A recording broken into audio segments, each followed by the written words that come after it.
My long-term goal is to study at Harvard, pre-law. Everybody says that I have that certain thing when I speak. It's a vocal thing. Hear it?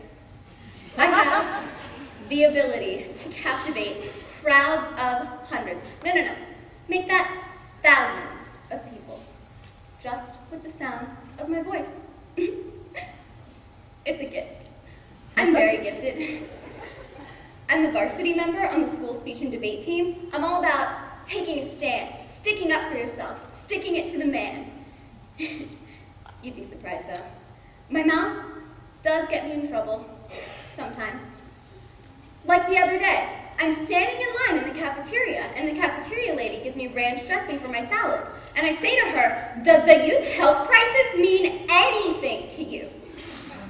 And then I went on to calmly explain that we need to eliminate the consumption of all trans fats in the school cafeteria. I did my research. I know the facts.